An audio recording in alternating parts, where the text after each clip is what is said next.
Hey guys, and today I'll be playing Vita Nuova, and the game's not quite done yet. It's still in its alpha build, but I just want to see what it's all about. Then I call on death, as to a sweet and gentle refuge, and I say, "Come to me, with such love that I am envious of all who die. Hear me and then consider, am I not keep and key, if all the torments sorrow can combine? You find yourself in a darkened room, the only source of light being a disgusting bronze tube with an obnoxious buzz. Looking around, you see nothing but paintless drywall. The only difference in the environment is a wooden staircase that seems to lead to nothing. Here, in this room, you hear nothing, save your own heartbeat. It's unsettling. It's only a matter of time before you go mad. You attempt to get up. Your body is unusually heavy. Your eyes settle on your lying body, where you see you've been bound by crude ropes. At least the bed you've been tied to is nice. The sheets and comforter are crisp white, and their quality reminds you of a startled tale. That was very loud. You hear an irritating high-pitched noise. Could the veiled door at the top of the staircase have been open? Even in this deathly silent room, he welcomed the horrid squeak of a rusty door hinge with open ears. The door shuts. It locks. Then comes a set of shoes clacking on the stairs, creaking on each step, each a groan of pain as if someone was walking on a bridge of corpse. They approach. Closer.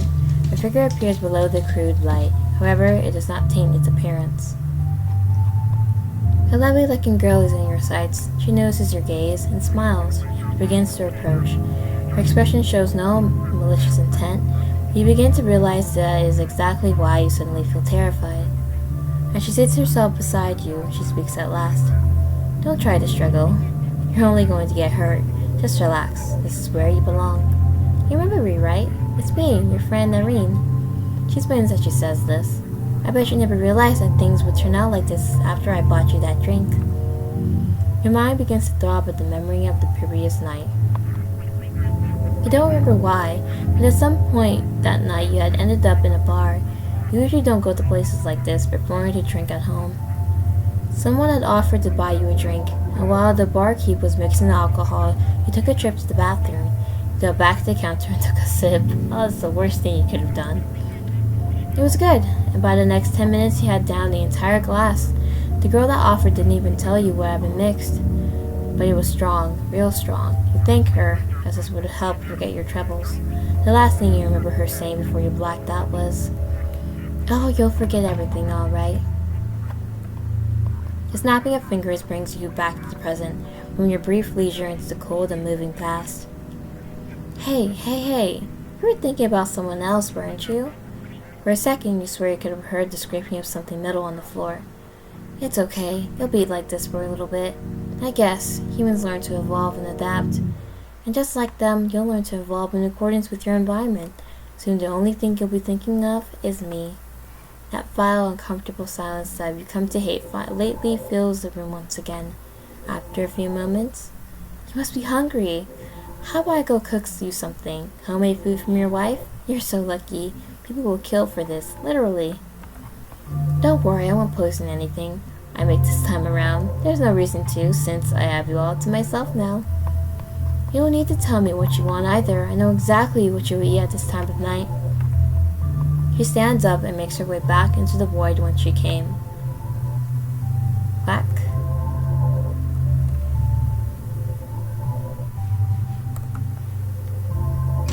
You hear the door close and shut, but you don't hear the click of the lock like when it was open. Perhaps she didn't want to complicate things, bringing down food while trying to open the door. This is your chance. You must take it. This isn't a chance, this is the only chance. Will you stay here, lie and rot like a dog you are, or you will run through the thorns and reclaim your agency? You know what? Escaping is not a good idea, because obviously she's just going to be waiting for us. Though I just want to see what happens. Let's try to escape. You struggle. You struggle. You struggle. You struggle. And you struggle and you struggle. Bloody arms and legs accompany you of your bitings. You rolled off the bed, landing on an arm. Thankfully, you seemed to be able to move freely. The ropes that bound you were crude and sharp. They cut your wrists and ankles up pretty badly. But that's not important. You need to get out of here. You began to step towards the staircase of void, a stairway to heaven or hell. Only one way to find out. The first step. It groans as you put your weight on it, a wail of pain. Oh god. They're making creaky noises, that's the worst. You began your ascent. Each step was painful. Both for your body and anxiety, each scream of the stairs could reveal your position.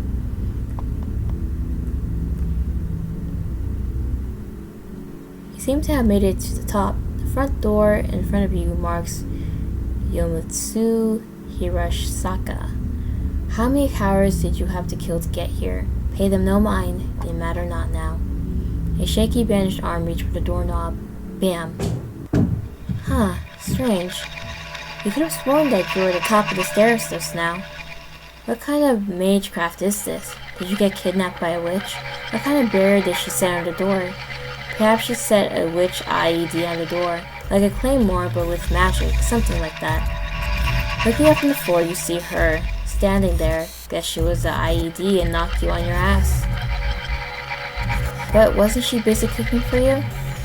Did you seriously think you could just walk away? Did you even realize the amount of trouble I went to get you here? You don't understand, do you? You belong here. The outside has no use for you.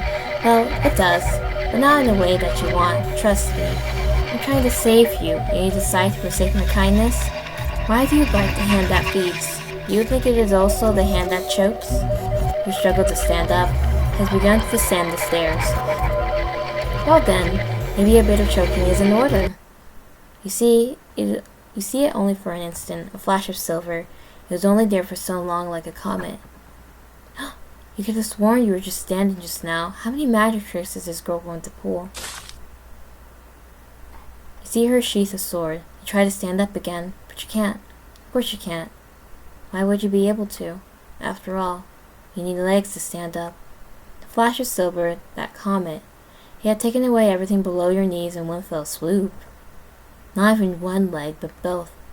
You don't even have the time to scream. As the hand covers your mouth, you begin to lose your sight, just as you lose your blood. Before long, it all returns to black. Everything does. We crawl out of the void, and we fall back in just the same. Ending 1. Aperture il dito. We shall lie and rot. Like you could get out of here. Just lay here and rot, like we've always done. All your life you've been like this, stagnant like a disgusting pond of water. The ocean is too much for you. Just close your eyes. Maybe you'll wake up. Maybe this is just a bad dream. Maybe you'll wake up in the bathroom covered in vomit. Just close your eyes. It will go away soon.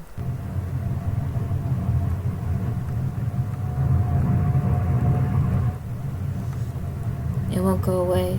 It won't go away. It won't go away. Oh, oops. I missed that. Oops. It is impossible to say how first the idea entered your brain, but once conceived, it haunted you day and night. Object there was none, passion there was none. The ventilation shaft turned on a few minutes ago has been driving you mad. The air flows push your bangs into your face, tickling your nose. It was torture. You couldn't do anything about it. You were at the mercy of your bindings. Now this is the point. You fancy yourself mad.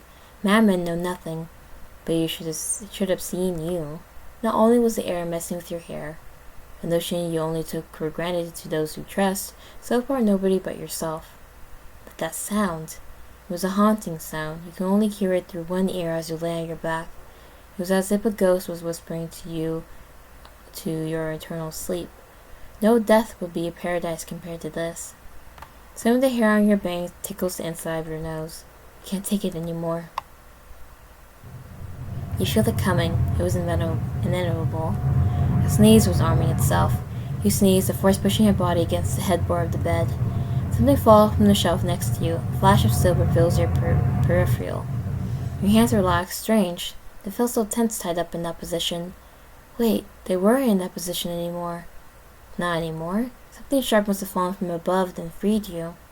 Take back every thought you had earlier. Rotting here doesn't sound as fun as you made it out to be. That vent you so cursed has been your savior. Maybe paying it a visit will grant you some wisdom. You have to untie your ankles first. The falling star had freed your hands, but your torso and ankles were still yearning for your touch. Irene was talented. Those knots were not to be taken lightly. You weren't necessarily good with ties, so you ended up mostly forcing them off via random pulls. This backfired. Cuts appeared on your skin from the crude rope's material, brushing all against the flesh. Red marks made their way around your stomach and chest.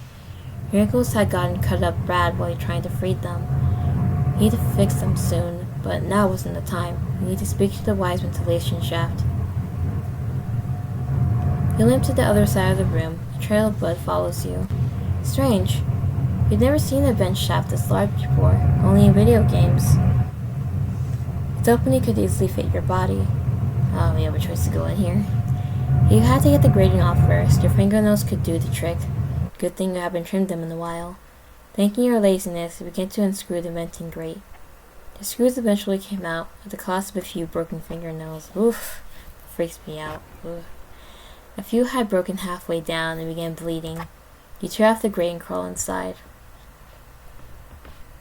The walls of the shaft hugged your shoulders tight, the only warm embrace you've felt in a while. The first few meters of the vent slanted upwards. Oops, I skipped that again. Every centimeter traveled made a I can't say this word. Reverberating sound as your body struggled forward. It echoed all around you.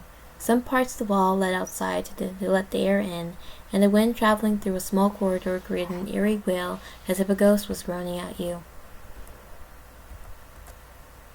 Eventually, the vent breaks off. Your eyes stung. A bright white light shone above you, where a grating hatch revealed a tiled-up white room. It may have not been wise to fall down. You don't know if anyone else was in there, or even what that room could be. Straight ahead was a ray of light. Perhaps the end of this vent that led into another room. Squinting, you could see a grating. If Irene knew the ins and outs of this home, she could be waiting for you at the other end. However, this seems to be the safest bet. To the right, the vent bended into the dark.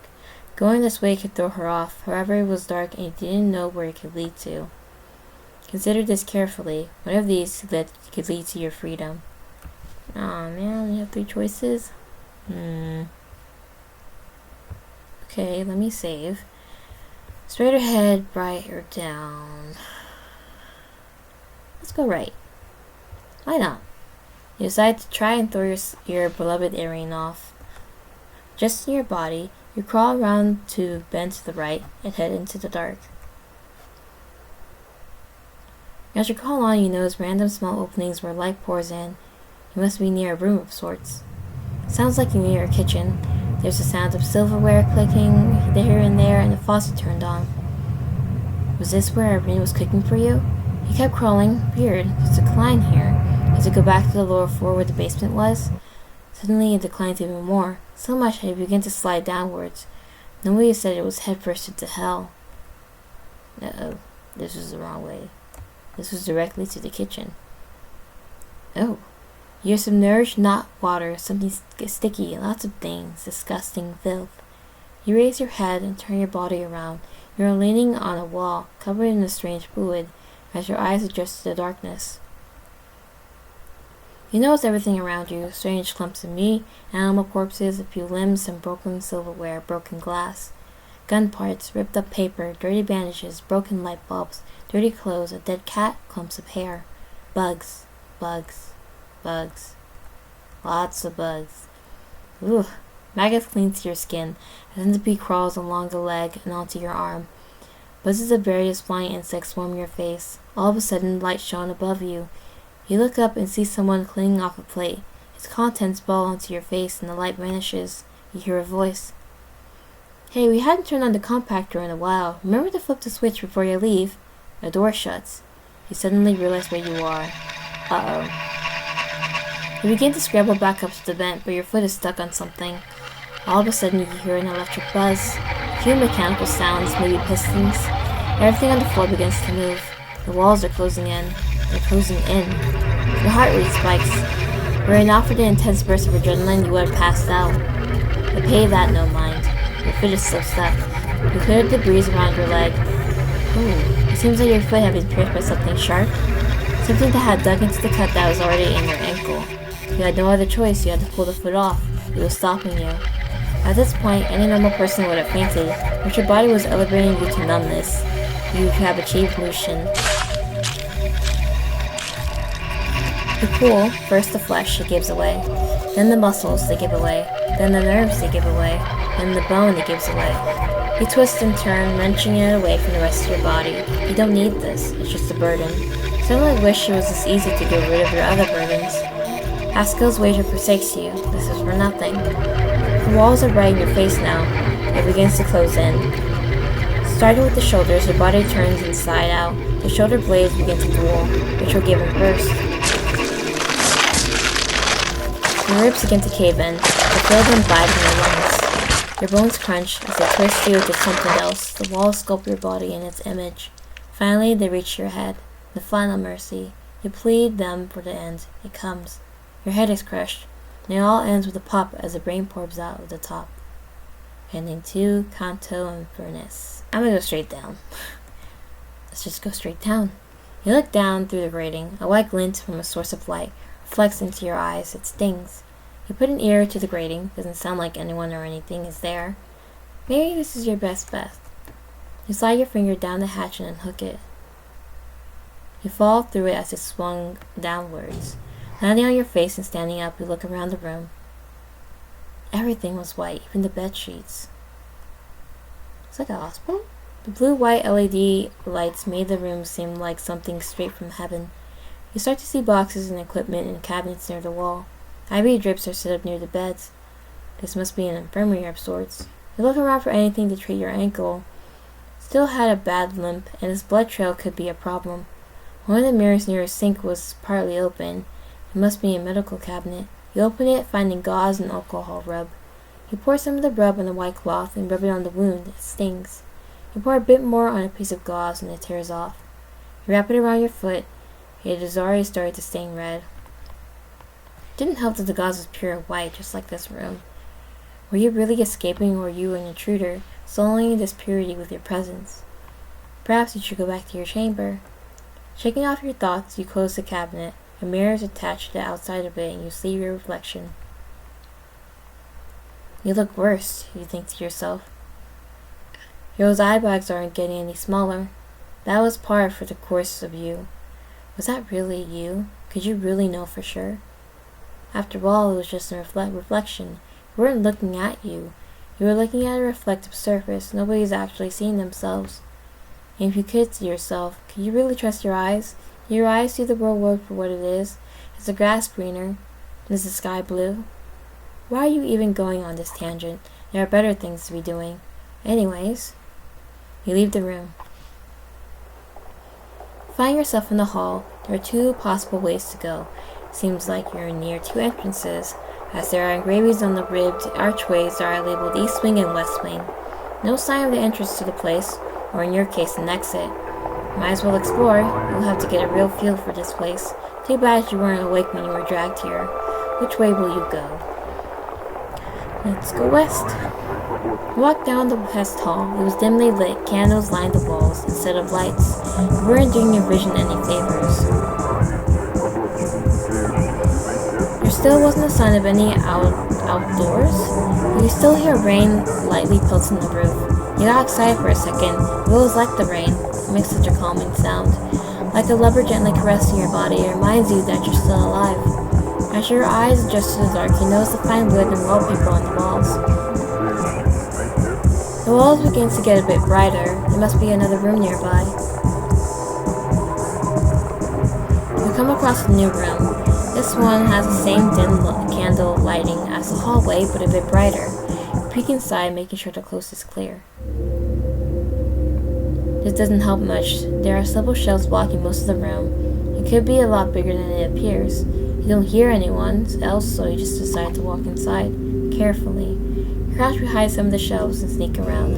Sneak, sneak, sneak, sneak, sneak, sneak. And you sneak around some more. Epicurus had, in my mind, won the palm. Had I not believed that after death there remained a life for the soul.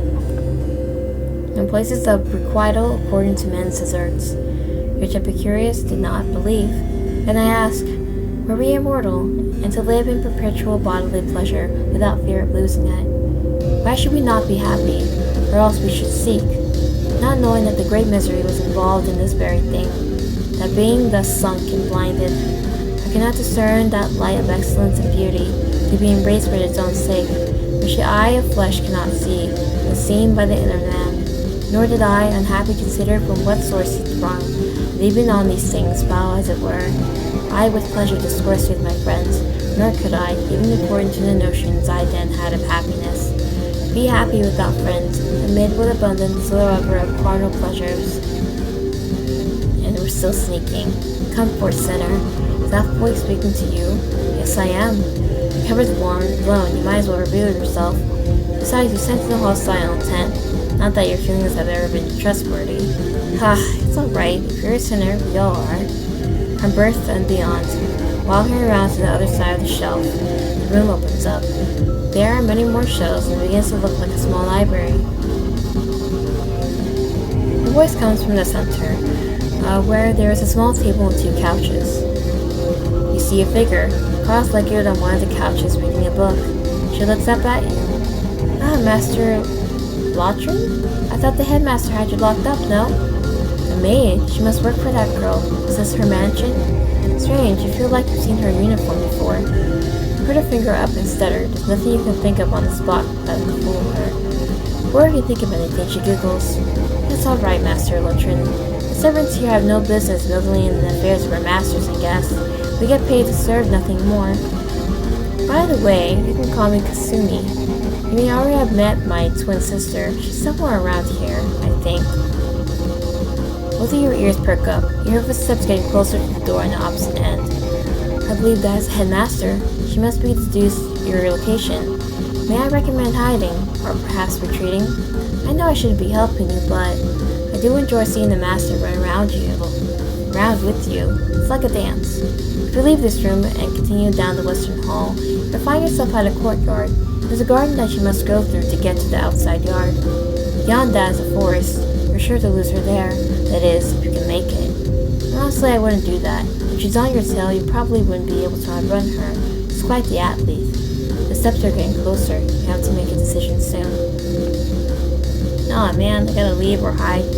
Okay, let's hide somewhere. You decide to hide in the room. It could throw Irene off. Plus, you have no idea if you could outrun her. If what Kasumi said is true, then you stand no chance. But there was the matter of where you could hide. You didn't have a lot of options. Libraries are notorious for playing hide-and-seek in. Looking around the room, you notice how tall some of the shelves are. So tall that they require ladders in order to reach the higher books. What else? The table that Kasumi was sitting at had a cloth over the top. It was droopy and covered all sides of the bottom. It would be silly, but you could ball up under the table and hide there. Where would you hide? I'm just gonna hide on top of the shelves. I don't know. Nobody will ever look there. It doesn't make sense to look up there. Why? Because nobody will ever hide up there either. It was a perfect hiding place. You began to scale the shelves ladder. Kasumi noticed you and spoke up. Oh, she'll never check up there. Excellent reasoning, Master. Oh, I think that's her. You better hurry. You hurry up the shelf and take a planking position. Sure enough, the Master appears. She opened the door slowly, almost normally, a trait you didn't expect from her. She smiled at Kasumi, sitting down at the couch across from her. Wow, the shelf really needs some dusting. Where are you reading there, Kasumi? There is an old hardback translation of the Confessions of St. Augustine. Like they really need to be dusted. Oh, there was always a favorite of mine. In fact, I think I brought this copy here from the city when I was younger. What do you think of it? It's very interesting. For a time where sin was never talked about unless it was derogatory, Augustine made excellent commentary on it. Seriously, what was it made being paid for? You've never seen this much dust in your life. You're worried about the dust? The way that he describes the pleasure he experiences committing sin, and not the sin itself. The way he talks about none of us being free from it, as we are born with it, and nothing can do can rid us. nose is getting tingly. You better not sneeze. He makes sin seem like such a natural thing, like it's a normal human trait to inhabit. Of course sin is normal. If you could do no such thing, you wouldn't have known what evil or good is. You cover your nose. We aren't angels. Maybe that's for the best. However, there are still people in this world who will try to purify it. Those people, maybe they are human, but it's not enough. What? How you can sneeze that? I really couldn't... Yeah, I don't know. You sneeze. Really loud. There was so much dust. It was only a matter of time. Couldn't hold it. Like, this is your life you're talking about. His knees had enough force to roll your body off the shelf. As you fall, you curse your pathetic flesh about how you wished it transcended. Being an angel wouldn't be so bad. The master and her maid stare at you in shock, and Sylvie puts a hand to her mouth as she giggles. Your lover walks over, deadly silent. All you could do was lay on your broken arm and watch as her visage grew. Darling, you weren't hiding from me, were you? Did you think it'd be so pathetic that I wasn't even worthy for a good chase? Do you think this is some kind of game? Something silver comes down. It flashes in an instant. Did you think of me so pathetic that I wasn't even worthy for a good chase? Oh, I went back. You tried to push yourself up, but you can't. Of course you can't. You need arms to do that. Sorry about the mess, Kasumi. Well, at least the carpets are red. You find yourself in a darkened room, the only source of light being a disgusting bronze tube with an obnoxious buzz. Looking around, you see nothing but paintless drywall. The only difference in the environment is a wooden staircase that seems to lead to nothing. Here in this room, you hear nothing, save your own heartbeat. It's only a matter of time before you go mad. You attempt to get up, but your body is unusually heavy. Your eyes settle on your lying body, where you see that you've been bound by. No, you shouldn't struggle anymore. She's really not giving you a second chance. Instead of the crude ropes you've been accustomed to, your body was wrapped in a barbed wire. It wasn't just your limbs this time. The wires traveled all around you, around your stomach, over your chest, around your eyes, under your nose, beneath your fingernails, inside your mouth. It runs all over like a constricting serpent. You're caught in the web, helpless to pull a venom. There's only one thing you can do. We struggle or we give up. It's just hopeless. Oh man. Let's struggle. There's no point. There really isn't. Why are you doing this? This will be the worst death so far. You've gone mad. That's all anyone can deduce. No, there's no helping it. Go on. Struggle. There's no point. You'll just die. Yes, that's just what you want. You thrash your body around, attempting to break free once more. You let your chance slip up, but you still can't accept your loss. The wire cuts down into your arms, your legs, your fingers, your toes. It bites into your tongue, it wraps around your gums and bleeds you. It goes under your nails and rips them off. It bites into your eyes. They stick to the wire like berries in a thorn bush. Blood. You're bleeding. Lots of it. Soon you won't be able to feel any of this. Soon it'll all end. It bites through your stomach, wrapping around and squeezing your flesh dry. Deep tears all over. Your flesh won't last long. It tears under your hair. Your skull will soon be visible. It's not enough to satisfy the serpent. Give it your soul. Go on. Just close your eyes. There you go. This is mercy. Don't forsake mercy. Don't be a fool. Let it come to an end, just as it always does. Ending 3, Thorny Rose. What if I just decide to give up? There's really nothing you could do anymore. You have to give up. What can you even do in this situation? Just roll over and die? Things are better this way. You're in good hands. This is good for you. Good night, my child. Ending 4, Buona Notte. I'm gonna try hiding under the table, even though that's the most obvious spot. Just try anyway. This would be such a stupid spot to hide, but that's why it'll work. It's so easy to throw off your enemies when you aren't taking anything seriously. Except you were taking this seriously. Your life was on the line here. You get on all fours and crawl over to the table. Freak. Master Luctrin? What are you doing? You drape up one side of the tablecloth and hide under it. Oh, is that going to work? You're serious about this? Kasumi's feet were in the way. If anyone else out here, they would probably feel your body with their foot. You know what? This could work. This is so ridiculous. Nobody would ever check it. It's like looking for someone in a trash can or a dryer or the garbage chute. She lifts her legs, letting you get closer. You roll under them. She places them on top of your back, using you as a footrest. Here I thought I was a maid. If this works, Master, it would be pretty funny. And then she's gonna ask what she's resting her feet on. I'll tell you something good if you can hide from her. Shh, here she comes. The door slowly creaks open. Light footsteps on the carpeted floor approach. Ah, Kasumi, this is where you've been. I've been in deep dive into this book all day. Were you looking for me? Did you need something? No, I just realized I haven't seen you all day today. Maybe I missed you. Aw, Master. What were you reading just now, Kasumi? Ah, this is the Confessions of St. Augustine. I didn't even know we had this in the library until today. Oh yes, that's a favorite of mine. I recently bought it and brought it back on a grocery trip with Marie. Erin must have sat down. You heard weight shifting on one of the couches. Uh-oh. Sure enough, her feet poke under the table as well. You hold your breath and try to be as still as possible. Well, what do you think of it? Augustine is very interesting. How so? Well, this was written in, 400 AD? In this era, sins were never taken lightly. Seems like most of the world was tied to commandments, and breaking them resulted in damnation. All of the Western world had teachings like that. But anyways, Augustine knew that he bore so many sins, even at the age of 15.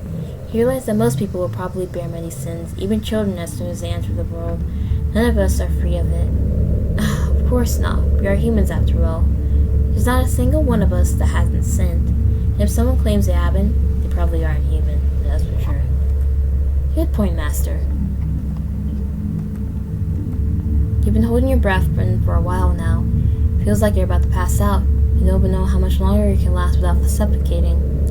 Why did you decide to hold your breath anyways? You could have easily just breathed quietly. It's too late now. If you open your mouth, all of that air will come out and make a loud gasping noise, giving away your position. All I could do is hold it. Suddenly, Irene's feet slip out from the tablecloth. Well, I think I'm going to go now. I lost something earlier. I've been looking for it all night. Nice talking with you, Kasumi. It was nice to see you, Master. The sound of footsteps begin to fade away. They get farther and farther and farther. Like a passing comment. You disperse with the sound of a door shutting. You finally let out a nice long breath. Your heart rate falls to the resting state. All systems nominal. Kasumi's face pokes out from the other side of the cloth. They actually worked, Master. Bravo! She began to golf clap. You climb out from under the table, stretching your tense body. She pats you on the back and startles you for a second. She then walks in front of you and bows a very polite bow. I, Kasumi, of the Mansion of the Night Winds, proclaim you Master Thief. You scratch your head. She must be a chuny. That's okay, though. You all have that face at one point. What does that mean? Plus, it was cute.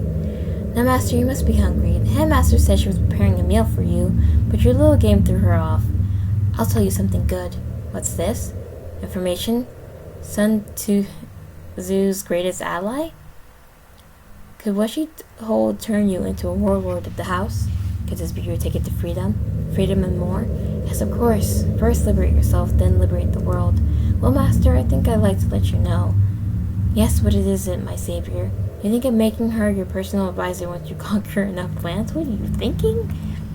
I left some snacks in the fridge. Right now, there shouldn't be anyone in the kitchen, so go help yourself. Oh, well, I mean, can't find it on an empty stomach, right? Hunger was the least of your concerns, but now that she mentioned it, it was starting to get to you. Your stomach growled with a comic timing. You thanked her and headed for the door.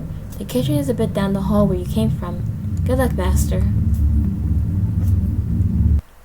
You're back out in this dim hallway. You've been in the dark for so long that you can make out most of your surroundings. You head to where Kasumi said the kitchen was. This could just be a trap, but you have nowhere else to go. If you manage to get caught here, at least you'll find a knife to defend yourself. Who are you kidding? You're no match for Irene. She's terrifying. As you navigate back down the hall, a light shop appears on one of the walls. It must be near the kitchen. Did they ever turn the lights off in some of these rooms? I remember reading something like that in an article recently. Some businesses keep the lights in their building on because it takes more power to switch them on and off. You also remember practicing something like this with your own computer back home. Man, did you miss your computer. You enter the kitchen. It consisted of an island counter, a few stoves, a separate oven, a microwave, sinks, and of course, a fridge. Your left hand feels frozen all of a sudden. Chills runs through your fingers. You grab it with your other hand and try to warm it up. For some reason, is there really a delicious snack waiting for you inside that fridge? It hums. It was the only sound in this room. White blue LEDs painted the room a bright neon. They weren't as annoying as the warm bronze tube light in the basement, but there were more to look at. The white wallpaper didn't help. You prefer the ancient, crude, warm yellow light over the harsh, modern, silent, bright light. You reach for the fridge. It was stainless steel. 2 doors, one for the fridge and the other was for a freezer. The handle stuck out in an L shape. There was a fountain on the freezer door that allowed one to get water if they had a cup. Gaps the handles. They were cold as the blade of a knife. You open the fridge, you feel the pressure on the door break as tension pulls the steel away. The fridge interior lights blind you for a moment. Don't really see much in there. Was consuming lime? Ah, there, behind the milk. That could be something. Pushing the milk out of the way, you see something wrapped in tinfoil. Was this a snack? You wonder what it could be. It could be leftover pizza, or a sandwich someone forgot to eat. Or maybe a big slice of salami. That sounded really good. Your mouth began to drool at the thought of any of these. Weighing it in your hands, it felt a bit heavy. Its shape was also strange.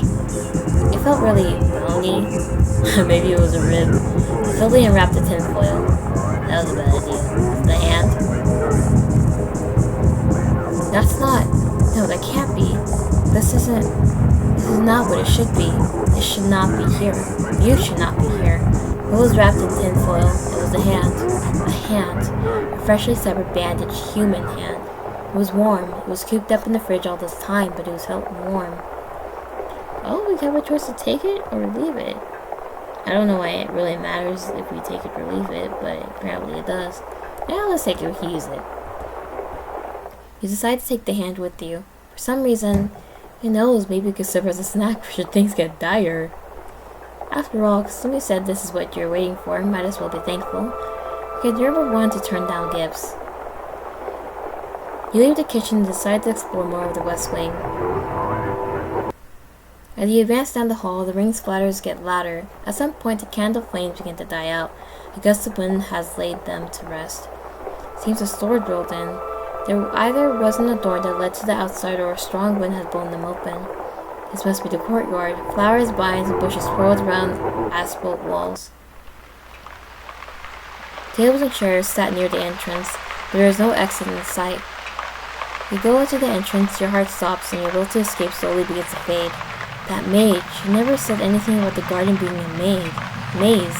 But if what she said was correct, just through there, here was the outside. You're so close, you can't give up now. Suddenly the rain stops and the clouds begin to break a bit. Looking up at the stars, you can see the heavenly market enclosure. Perhaps the summer triangle can guide you?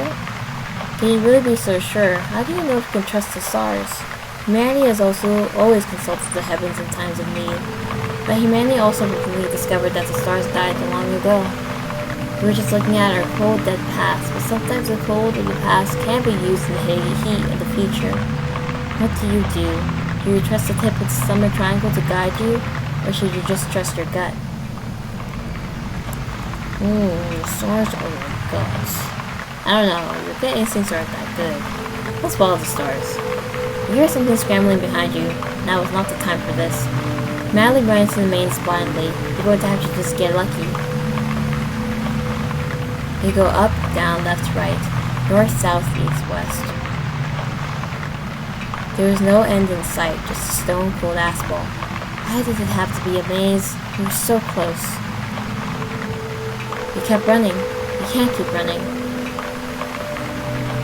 It's not that you're tired, or that your legs gave out, or that a cut opened again, but you can't keep running. You physically cannot. There in front of you was a dead end. The captor already knew this place like the back of her hand and knew she trapped you. He looked down. A blade was sticking out of your stomach. That was close. You almost got away. Ah, shoot. We died again. Can you believe if you actually escaped? I'll admit I'm pretty impressed. Lucky for you, I love the play hard to get types. She began dragging you by the neck. Your eyes are unable to focus. They keep closing and shutting. You open your eyes and see the field. See how close you were? But I would never let you. I shouldn't have given you the chance. You could have gotten hurt, you know. Much worse than what I ever would do. She begins dragging you back inside. The rain had appeared again. However, for once in your life, it's not enough to remind you that you were alive. Ending for a dead end. Okay, let's just follow our guts. The stars do not help us. Wait a second. Maybe you don't need either of those things. Strange. There's a trail of blood. Is this the way out? Perhaps someone else was captured and almost made it out, and is guiding you? You don't know why, but feel familiar with his blood. You just seem to trust it. You follow it, it leads you back, forth, up and down, east to west, north, south. It was still warm too. You never spotted an extra pair of shoes inside, so the gauze on your feet were the only thing between the skin and the ground. The blood was warming your feet. It stains your bandages. It makes you feel right at home. It splashed against your leg just as a gentle wind would. Rain would. The blood protected you from the cool cobblestones. Splash, splash, splash, splash. You find an archway that was different from the others. This one was covered in thorny roses. There were 2 unlit candles on each pillar. Wait a second. Was this the exit? Was this really the exit? Looking ahead, a large tree stretched out in the darkness. This might be it. You thank the strange blood god that delivered you from his pure domain. Your feet leave the blood-stained cobblestone and enter the cold, wet, lonely grass. It seemed like this field was not well kept. Most of the grass is dead. The dry blades prick at your feet. Huh? What's this? Your skin crawls. Goosebumps. Everything's cold. You heard a howl. You were never good with dogs. You begin to run, ignoring the prickling grass. Something else runs too. You hear footsteps. No, not feet. Chains, too. The same chains you just broke out of. Hold on a second. You still have that hand with you. If that beast wanted a part of you, then it can have it. You throw your hand towards the sound of the claws against dirt. Oh, my hand came in handy. It seemed to have stopped. You listen closely. As the rain comes in, you only hear the wind and the snarling of a beast. Something meaty, something chewing. Seems happy with the meal. You decide to leave before it gets hungry again. You hurry to the other side of the field, where the dark woods await. You look for an entrance into the hollows. Looking up, the trees stretch up to the sky, not a leaf on them. Their bare branches look terrifying. They are like spikes waiting for an unfortunate skydiver to be impaled on their spiny tips. The rain is back. You hurry to seek cover in the trees. Spot a small trail. It was barely visible. It was probably being used by smaller animals as an entrance. Thicker bushes wrapped all around the sides. You took great care in where you were stepping. You still didn't have any shoes on. Wrong wet step could be painful. The creatures of the wood take shelter from the rain. They do not disturb you. The further you enter, the darker it gets. The thick trees blot out what little moonlight was poking through the clouds. You're cold and hungry. You get your foot to that damn dog. Your food, my food. Oh, that was our food. That's right. Could have taken the milk. I don't know. Wait, were you really going to eat that hand? Maybe you were. It felt like it belonged inside your stomach. Like it was a parasitic twin. Like a parasitic twin. You really hope you could find your way out of these woods soon. Your feet were starting to get cut up pretty bad. Warrior stepped on so many sharp sticks. He also tripped over some thorns, and let's not forget all those sharp rocks you don't see. You were thirsty too. Several times you considered quenching your thirst and easing your dry throat with the blood on your feet. You could also... No, let's not hope it comes to that. I'm guessing you drank your own pee? It was raining. Maybe you could try to cast some drops in your mouth. You look up and open wide. You splashed in your eye and it stung. It definitely wasn't enough to satisfy you. Not enough drops were making it through the trees. It was like the branches were forming a canopy. Perhaps you didn't have to do this. Perhaps you were saved. Perhaps those lights you saw in the distance. Perhaps those people will rescue you. Perhaps they will bring you to their home, supply you with what you need. You hear the marching of boots. Were they camping here? Uh-oh. Don't wave and shout. Don't trust anyone who's wits. You wave and shout. Hopefully they saw you. Hopefully they heard you. Just then, one of their flashlights makes a strange flash. You hear something crack in the distance. Was it thunder? Your shoulder's hurt. Why is it hurt? You grab it with an arm. There's blood? Hear that crack again.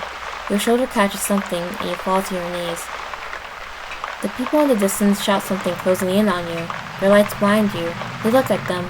They're wearing gas masks and blue long sleeves under their tactical vests. A few of them hold submachine guns. One of them puts a hand to their ear and speaks. Subject subdued and ready for pickup. Make sure medics are on standby. Over. Copy X-ray fee. Prepare for package distraction. One of them walks towards you, looking down. You try to sense their eyes behind their goggles. They bring a foot forward, kicking you in the nose and rendering you unconscious. You're awake again. Were you back in that horrid basement, or are you going to be punished for escaping? Your head was being forced down, not by a device or a human, but by gravity. You brought it up and tried to find your body. Your arms were there, they were tied up. Back to square zero, looking down at your torso. No, this is different from last time. You were hung from your wrists, nothing was covering your bare body. It was cold. Just then the lights turned on in front of you. Once your eyes adjusted to the light, you saw glass. Behind the glass was a man in a white coat. He said something to an armed man behind him. They opened the door to your room and walked in. I see, X-ray feed did not injure our subject at all in their apprehension. Are you sure, sir? My men's report said that it had received several gunshots during capture, one to both shoulders, 9mm rounds from an MP5. Really? Feel something cold and metal prod you. You see, there are no marks on my subject. Look at his shoulders. Nothing here. The hell? Did one of the men F up their report again? No need, Captain. The report was accurate. But the wounds. It is true that one of your men fired upon the subject. It is the true caliber was 9mm. It is true they fired from an MP5. But where are gone, zero, erased, or replaced? And now you see why this is my test subject, no? Now I'm just as curious as you are, Captain, and tonight we shall figure out exactly just how that is possible. Right. The white-coated man pulls out two scalpels, scraping their blades together. Now let us begin. He cuts into you. He feels everything tearing into your arm. Your left side feels much lighter. Suddenly, your body tilts to the left. You can see something on the floor. As your head tilts closer to the floor, you can make it out. It was your arm. The man chuckled as he went to work on your other limbs. You could do nothing but scream. The hell? This is ending 6X rate fee 5? So it seems like we are a test subject for something, and we're special, like in quotations, in some regard. Seems like we can heal easily, so we're just a human guinea pig for some reason. That's why we're not allowed to leave. It's just really weird. So I'm going to end the video here for today. There's a lot more endings, and I still have the East Wing to explore, so I'll just do that in the next video. So thank you guys so much for watching this video. Bye!